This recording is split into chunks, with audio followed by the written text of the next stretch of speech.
Welcome to Optimal Living Starts Here. I am Versandra Kennebrew, your host, and today we have another amazing episode of Optimal Living Starts Here, which is all about supporting active duty military veterans and their family members with living more healthy, happy lives.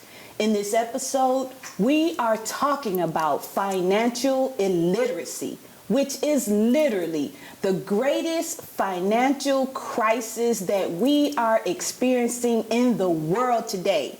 And I have a very special guest, Mr. Tony Calloway, aka the Private Money Godfather, who will be tuning in and sharing some tips about how you can live a more healthy and happy life by focusing on financial wellness.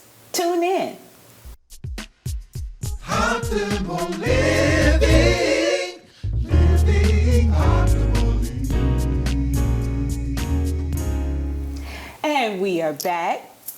I have my very special guest that has joined me in the studio. You may know his handsome mug because he also has a show right here on Beam TV. I'd like you to welcome my special guest, Mr. Tony Calloway. Well, thank you all, and thank you, Versandra, for having me. I'm very delighted to be on Optimal Living Starts Now. So Here we are. Yes, it's wonderful.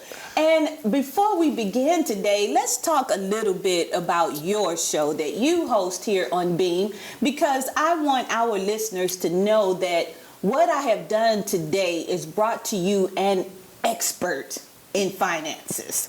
I'm telling you that right now. So he's going to let you know a little bit more about his television show and help you to understand why you should be listening with your notepad and your pen to get the most out of this episode. All right. Well, thank you very much. And if you would, you can tune into Beam and watch the Mind Your Business show. We say that's the show that helps you to mind your business, because everybody, I generally say, has three things they want to do. And that's invest in real estate, write a book, and start a business. So we talk about real estate and business investing as a way for people to achieve their dreams and achieve their wealth. And I have a long background in financial services, 28 years in consumer finance, and I guess around a decade here working in business finance. And some of the principles are the same, but some of the things relate to the consumer are very unique and distinct. And again, my background experience is here to help you, as Versandra's audience, to do better with the things that you want to do better with as relates to your money. Yes, he said it in a nutshell. And I tell you the truth, I've had the pleasure of being a guest on the Mind Your Business show. And what a pleasure it is to join in and share resources and tips and all those great things that support our audience in doing what they really want to do, and that's live their best life. That's but right. Today, we are talking about this major crisis that we are being impacted by, and so many of us have been touched in various ways as it relates to the issues that come up when we are considering financial illiteracy. So let's just dig in right now and talk about what does that really mean, because we've heard the word illiteracy as it relates to education, as it relates to a particular profession. Say, for instance, you want to be an architect, but you're illiterate in that particular area because you have not taken the time to study in depth all of the aspects that are related to that particular profession. So illiteracy is not a four-letter word. It's not a bad word. It just simply means you are not adept in a specific area. It's not a bad word, so be okay with that. Well, and with that thought in mind, illiterate functionally means unable to understand. Yes. And to the extent you say, well, how is it that we're not able to understand money? Well, looking at some statistics that you may quote about how people's savings rates for retirement, as I think it said 40% of people only have $1,000 in the bank. That's all they have, and the amount of debt that folks are carrying. The financial world in America, and probably much of the developed world is capitalist, is not designed to teach financial literacy unless people take some special studies. Now, some folks, I would say, Sandra, I'll say come by it honest in the fact that most of us model the behaviors of those around us. Yeah. And if those models are not serving someone being financially successful, financially well, term that I think you would use, then we see the negative impacts of that. And again, unless you're being taught, then fundamentally it's hard to get out of being illiterate. So Yeah. I appreciate the fact that you're bringing the topic to discussion today, encouraging people to get the information so they can understand, so they can change their understanding and their behaviors and be financially well. Yes, yes. So right now, I want you to think back, audience, to when you began to learn about money, finances. As I consider that myself, I think back to, my grandmother raised me. So as a little child, when I was coming up, even in my early teens, my grandmother was like 60 years old, and so she was not at a place where she could manage everything herself any longer. Right. And so therefore I was writing out the checks for the bills every month. I was the person that went to Mr. Bob's, shop and paid on the layaway because we got some, maybe a new washer or a new dryer, and we had that piece of furniture or equipment on layaway, and we had to pay that monthly payment. The insurance man would come by with the ledger, and we would pay those monthly payments into the insurance and everything. So I had the control of the checkbook. Right. But I did not know all that I was doing. I was just taking care of a chore that I was assigned to by my grandmother, and I had to, at the bottom, come up with a final total as what was left over for us to eat with and all the other things after the bills were paid. Right. And one thing Grandma said is always have a roof over your head. That meant pay your rent or mortgage or whatever else that keeps that roof over your head. But that was about as much as I got. Yeah, well, life was way much more simple then. Now, I grew up in the country, and I have to say in that regard, I was blessed when it came to understanding the basics of money management because my grandfather farmed, and most people never think about this. Yeah. Farmers spend money all year, but they only get paid once. That's when they take that crop to harvest. And so I guess some of the mechanics of that always just kind of resonated with me. He always had a bunch of cash in his sock. I said, I want to be like Papa when I grow up. But like I said, I've always been good at making money and saving because I've always understood making it. You've got to have it come in and don't spend all that you have. But I do want to tell this little story because I had a college degree, commissioned as an officer in the military. Now again, I grew up in the country, same time frame when the insurance man would come around. I remember as a kid, the envelopes hanging there by the door. Now, if y'all are younger than 40, you probably have no clue what we're talking about, but the guy would come out with a big book. And so anyway, my wife and I was a lieutenant. We're there on Kelly Hill, Fort Benning, and so we're buying some insurance because she's expecting our first child. So anyway, the agent came to the house, explained that we decided to buy a policy. And so he asked me, well, how do you want to pay it? Do you want to pay it by government allotment or have it coming out of your checking account? And I asked her, I said, what, you not going to come pick it up? Because that's all I understood about insurance and stuff. So, again, product of empowerment, that's what I knew. Yes. And so, to the extent, and if you don't mind me telling one other story, I think this goes to being illiterate because you don't understand. Now, from where I am today, now just to think back, I was, again, lieutenant. Before I got married, my mom said, well, you need to develop some credit. I'm like, what's that? 'Cause everything was always cash. Yeah. And she said, well, come to the credit union. So we went to the credit union together, and she made me take out a $1,000 loan. And when I say she made me, literally, because I'm just doing what she tells me to do. Yeah. And so I get this $1,000, and she said, well, give me $100. I said, for what? She said, because I'm your mama. She's like, give me So my anyway, percent. all right. So the payment was about $75 a month, and so like 2, 3, 4 months I'm paying. Then one month I had like some extra money, so I said I'm gonna pay like 4 payments. I said like $300, and so a month goes by, and I'm thinking I paid for 4 months, and so about over a month goes by, and then I get a call from him. He said, "Well, Mr. Calloway, you didn't get your payment last month." I said, "You got a payment. You got 4 payments." He said, "Well." She said, "Well, yeah, but you still have to pay every month." I said, "Now, why do I have to pay every month? I sent you 4 payments worth." And they said, "Well, you have to pay every." I said, "Well, I ain't." Click. And then the next month I went ahead and paid it off, And so 2, 3 years later, we get married. I get married. Then we go to buy a house. And the mortgage person says, "Well, you got this late payment on your credit report." I'm like, "What late payment?" I've been getting indignant about it. I said, "I paid them. I even paid them early and paid them off. How's this showing up as a ding on my..." I didn't know. Yes.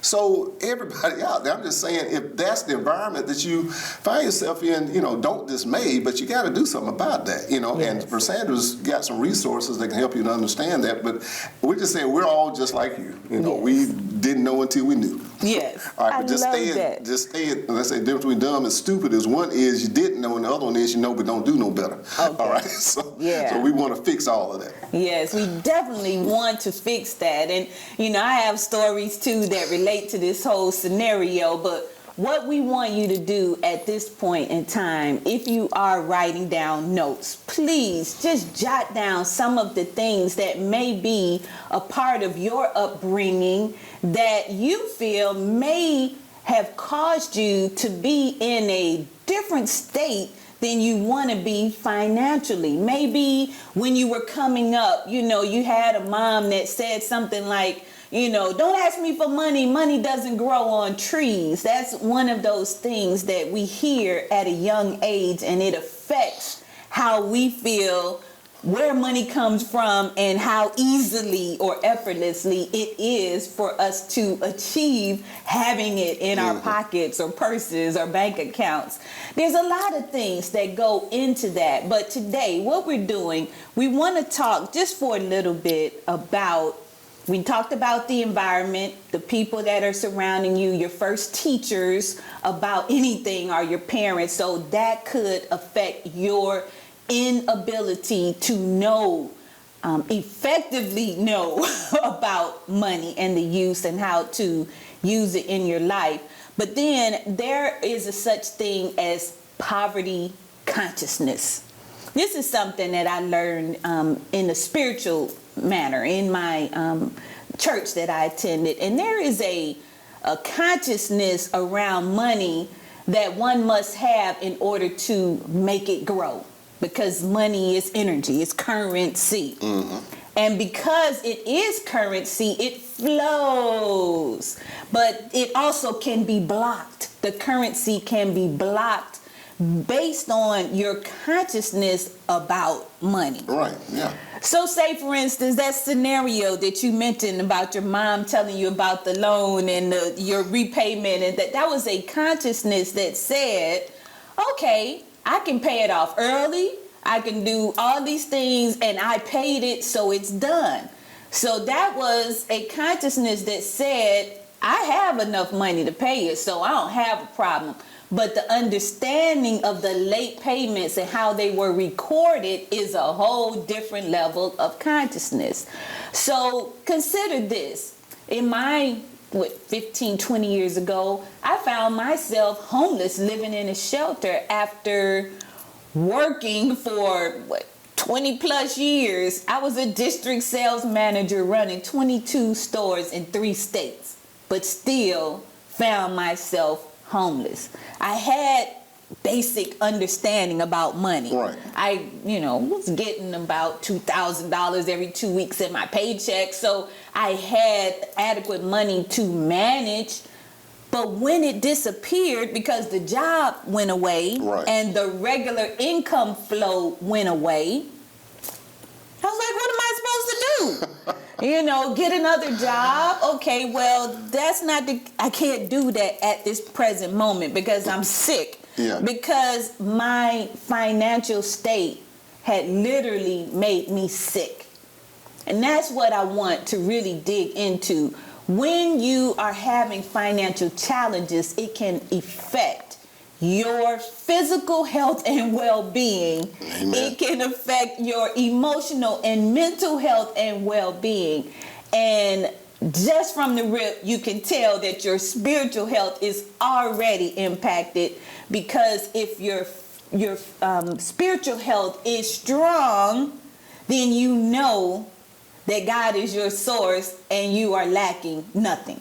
Now, I just got to put that out there, because that's from the spiritual aspect. And, right. you know, I happen to be a metaphysician or minister in metaphysical things. And that is one of the knowings that I had to obtain from that level of spiritual consciousness, to understand that I'm never, ever lacking anything. You know, if God is my source, I'm never, ever lacking anything. Once you get that consciousness, you can be open to receive. And that's mainly because with your hand closed, you can't receive anything. Right. And when you are thinking there's not enough, or that, you know, somehow you're never going to get, your hands are going to stay closed, and you will never get because you can't receive with your hands closed. But I want you, Tony, to talk about some of the other things that come to mind besides the environment, besides the consciousness, that might cause a person to really be impacted in a negative way by financial illiteracy. Okay. Excuse me, as you were talking, this thought was in my mind, is that someone who grows up in a Spanish-speaking household just isn't going to inherently learn to speak English. You know, and that does relate to environment. But now, beyond the initial environment we were talking about, you know, I just want to make everybody sensitive to this commercial environment that we live in. Yes. And again, being 60-some years old, I promise you, the world of choices of things to buy, places to buy, how to get it is just, you know, exploded exponentially.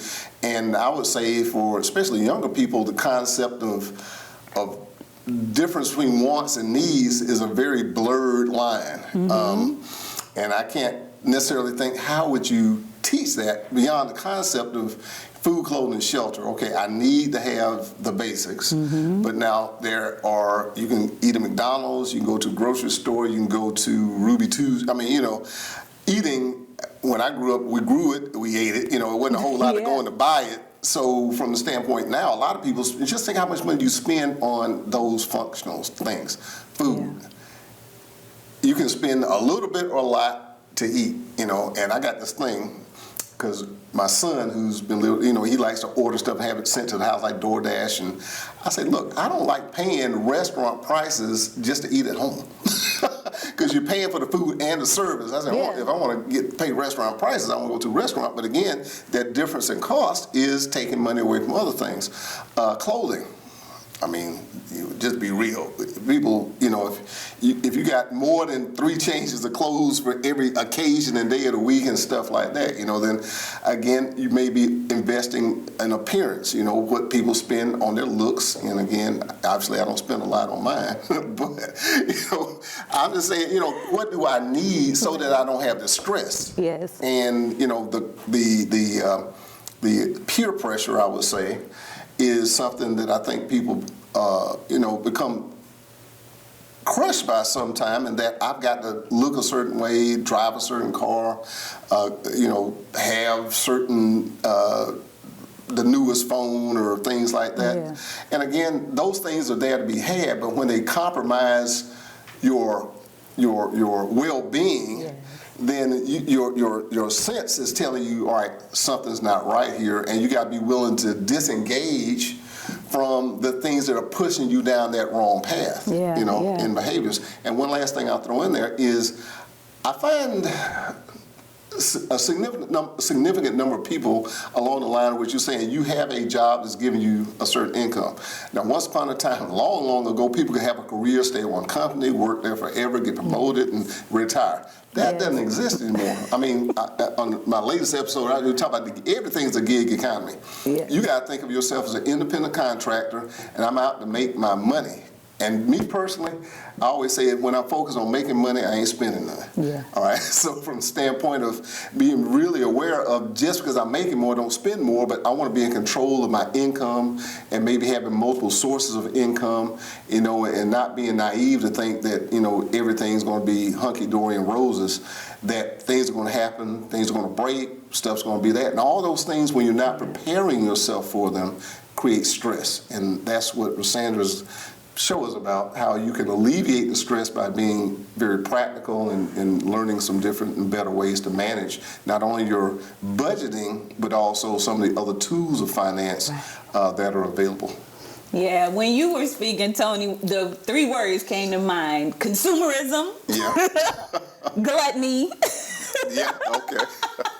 And then there was one more that came and it just jumped out of my mind. Listen, audience, we have so much more for you. We're going to take a quick break and then we're going to come back and we're going to talk a little bit more about the wellness part. But please keep your pen and your pencil and your notepad or whatever else you're taking notes on close by as we continue this episode on financial wellness.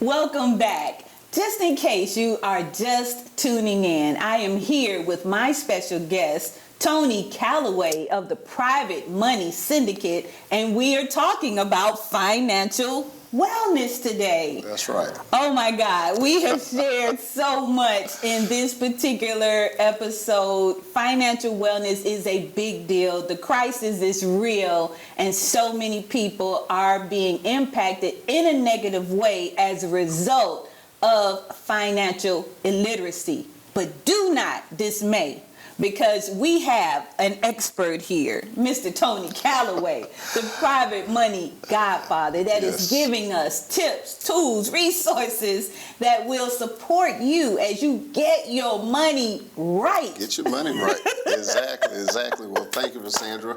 And to everybody out here, I got to give props to, I call it Queen V, because, money is a tangible thing, just like this box right here, but it has so many different as you would use the term, metaphysical effects. And if you think about what when you ask people what is money to you, you get a wide variety of answers. I mean, somebody might say this piece of paper.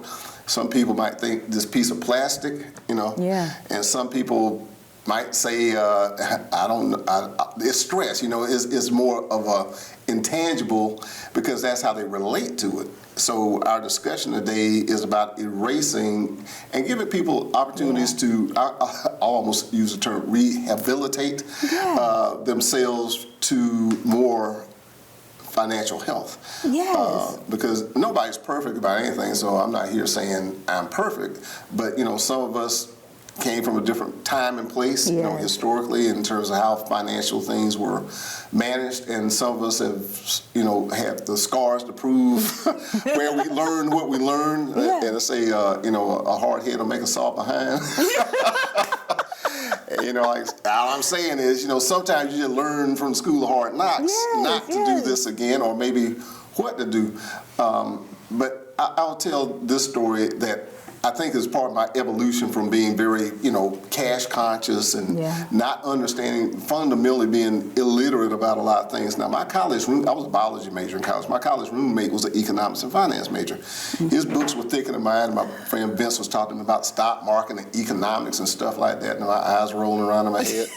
And I'm like, I'm glad I ain't got to study that. But when we got commissioned, we both got commissioned. He opened up a brokerage account with Dean Quitter, which is a brokerage company. He said, well, Tony, you need to.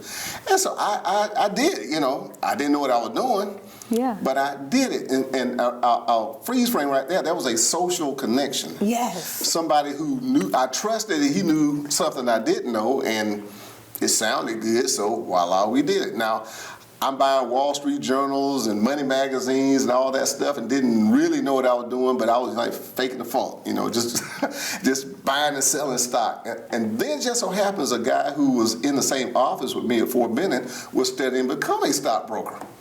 Yeah. And then another friend of mine I played on the intramural basketball team with, he was getting his insurance license. Yeah. And so I'm looking at these guys and I'm thinking, now, you know, I think I'm as smart, if not smarter than they are, and they're learning about something I'm totally ignorant about. Mm-hmm. And that's what led me to get into financial services. I kid y'all not, I got into it because I knew I didn't know. Yeah. And so from there, I wound up turning it into a career, because then I figured out there's a whole bunch of other people that don't know this. Yeah. And I can make some money teaching them. But, you know.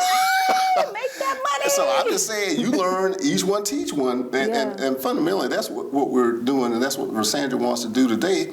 I give you all that story to make you realize that, you know, they say the 5 people you hang around generally, you know, determine where your position is in life. And so what I'm encouraging folk is, if you feel like you're having challenges in certain areas of your financial life, be intentional about getting around other people who are doing better in that area. Now, they might not be perfect in all areas, but they either inherently or through their own experiences have learned how to do something better than you have.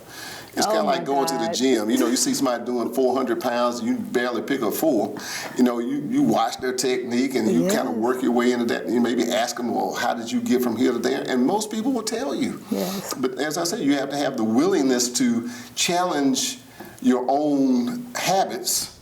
Because if you realize, because of what you feel, what you sense, those habits are not serving you well, then that's kind of like your body telling you got a fever or a headache, something's wrong.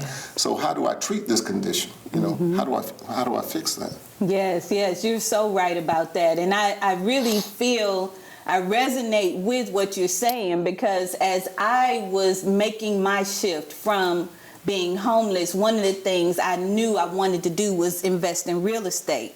And so I started hanging around people who could assist me in that matter. I even wrote about the condo on the river that I wanted to purchase, even with $0 and 0 cent in the bank. I mean, literally, my bank account was negative when I made that decision. Wow. But I started hanging around people. I started going to these real estate investment workshops. I bought this one book called The 1 Minute Millionaire after watching a show on the Oprah Winfrey Show and watching these guys make $1 million in 1 minute. I just started surrounding myself with wealth-minded and focused individuals, because as you talk about that definition of money, I consider it a resource that gives me options. Okay, true. That's the way I look at it. It is a resource that gives me options that I would not necessarily have without it. It doesn't mean that, you know, I'm not going to get what I want without money, because cash is not the only currency in my book. But I got that condo on the river, and it didn't cost me the hundreds of thousands of dollars I was supposed to pay for it. But I'll tell you that story another time. Or let me just show you a copy of my book that you can get. That will be even better, that you can read all about that story. And beyond that, I mean, I was even gifted a house. Someone donated a house to my cause of supporting. I was working with teens who had aged out of foster care, and they didn't have a home. So someone donated me for $1 a house to provide housing for those individuals. So many scenarios have developed, even being a part of the private money syndicate in marketing. What did I do? I said, I want to know more about money, so where can I take my gifts, talents, and skills to that's going to help me to share my gifts, make some money, and learn more about money in the process. That's right. And I want to learn about social media. So we had an exchange of value, which is basically what money supports. It's just a means of, you know, exchanging value.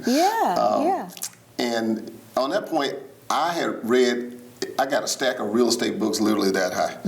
And I was afraid until I got with a group of people who were getting into and investing in real estate. We had a mentor. my friend Matthew Chan. Yeah, I well, know he wasn't a Matthew. friend then, but he was the guy leading the group, and we become friends since then. So again, just reiterating that point, get around people who are doing the things you want to do, who have the things you want to have, and I said the universe will open up and the understanding will come to you. Let me tell you this, every single industry has a language. I used to fly. Aviation has a language. Yes.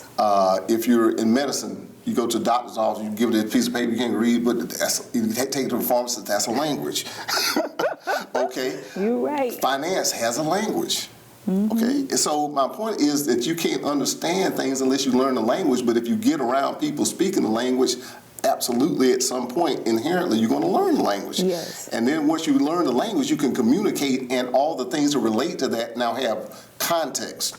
They make sense. And as we've been having this conversation, I just was thinking about if I didn't know better, and I was around people who, like I said, were doing the things I wanted to do, then I realized that it's almost impossible to not improve in that area. Yes. Like I said, whether it's diet, exercise, financial fitness, anything you want to do, you go to school to get educated because that's where the knowledge is. Okay, you read books. Yes. I used to watch video. Hey, you got YouTube now, right?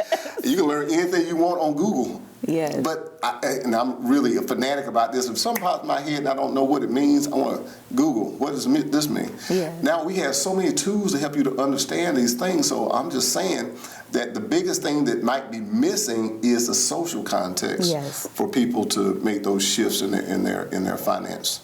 Yes, and that's exactly why I felt it was so important for me to put some of the things that I learned in my memoir for individuals who they would see me and they would say, oh, she was homeless too. And because they had a connection with me, Right. They felt like she wouldn't tell me something wrong as it relates to how to get out of this situation. Right. How do I get myself back on track when I've lost everything if I'm not getting it from someone who has been there, done that? And so that really helped me in such a huge way to get my books across the country in these wonderful transitional homes and shelters around the world. But there's another book that you shared with me, Tony. And this one is the one that I want our audience to really realize is a gift from above. This book was called How Money Works. Subtitle: Stop Being a Sucker. and I think that title is really provocative because it's an easy read. I mean, literally, you can read this whole book in an hour and a half. But it's got big print, lots of pictures, that kind of stuff. But the way it's written is. It's like people engaged in a dialogue, and it's very much like some of the stories we're telling. It's very story-driven, but it gets the point across about these things, these various things like not only cash, but budgets, insurance, investments, credit, all these things that people are touched by, or it's kind of like the lifeblood of our economic environment. But most people just kind of caught up in the current, but they don't know how to swim.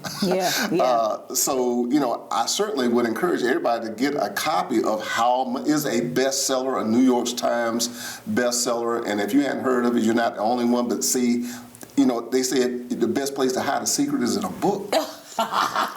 You understand what I'm saying? Yes. So if you want to get the tips on how money works, because we want you to stop being a sucker. No. Don't be a sucker any longer. And that's what I say. I was kind of offended the first time I read that. I'm like, what you trying to call me a sucker? And as I read through the book, it was really, really impactful. It really brought things to life that I did not understand. This whole thing about compound interest and everything, and how, oh my God, it brought some things to light for me that I definitely needed in this next level that I am really entering in. And so this is why I wanted to bring my friend the Private Money Godfather, onto this show because I know he is such a great resource. He has so much information to share. And as we are preparing to close out today, this is one thing I want to just share with you, just so that you can envision and even see the reality of how financial illiteracy may be impacting your life. Let me just share with you a couple of things. When you are experiencing ongoing headaches, if you find yourself unable to sleep at night, you're tossing and turning and tossing and turning, and all you can think about is the bills that got to be paid and what you need to do in order to get this amount of money to pay this and all those type of things, you might be impacted by the negative effects of financial illiteracy. If you're having low back pain, if you're in the holistic health world, everybody in holistic health and healing understands that when you're feeling these low back pains, you're generally dealing with some issues of not feeling supported, and that can be financially or emotionally or even physically if your body is not feeling strong. But that is one symbol or that you're going to feel or experience if you're having some financial issues. One other thing, if you are finding you hate going to the mailbox, you hate answering your phone, you are literally, your phone voicemail is full because you refuse to answer the phone because you think it's a bill collector or somebody needing money from you, you have a challenge that might be related to financial illiteracy. Because if you are not answering your phone, you're also missing out on money. You're missing out on resources and opportunities. So these are just some of the things that might show up in your world. You got some other ones that might show up when people are tight on money or dealing with money issues. Well, I think those symptoms that you just listed are pretty comprehensive because, there's the thought is ignoring a problem never fixes the problem. Yeah.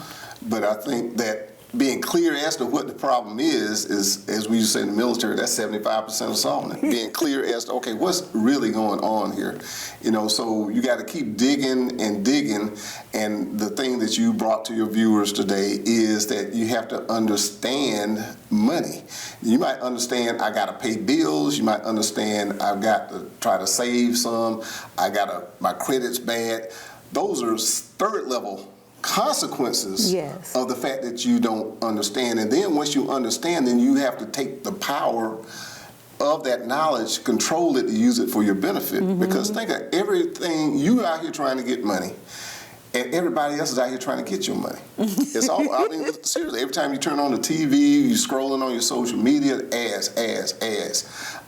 And so from the standpoint, if it's a battle going on, you got to equip yourself. Yes. You can't go into battle. Like I said, you don't want to go into a gunfight with a stick. Yeah, absolutely. Don't take a knife to a gunfight. Yeah, right? That one works too. So from the standpoint of, you get yourself knowledgeable, and the book, How Money Works, is a great tool for doing that. Get around people who are successful in the areas that you feel deficient in, and then ultimately, tune into Rosandra's show, because a lot of it still comes back to your sense, your spiritual sense, and your connection with a higher source that indeed, everything in the world is already here. It just, you have yours, somebody else has theirs, and then we can all share it, and there's abundance to be enjoyed. Absolutely. So we are attracting more and more money, and we're doing it by getting ourselves literate. Right. We are becoming more and more literate. And this book, How Money Works, stop being a sucker. Stop being a sucker. This book is an excellent tool, and it is Optimal Living Starts Here approved. This has been just another episode of Optimal Living Starts Here, and I am your host, Versandra Kennebrew, excited to continue to bring to you more. And my guest has been Mr. Tony Calloway, the Private Money Godfather. Yes. Tune into our shows on Beam TV. And until the next time, we are excited about how you are growing more and more and more in your financial literacy, and your cash is being filled with cash. Peace out. Optimal living.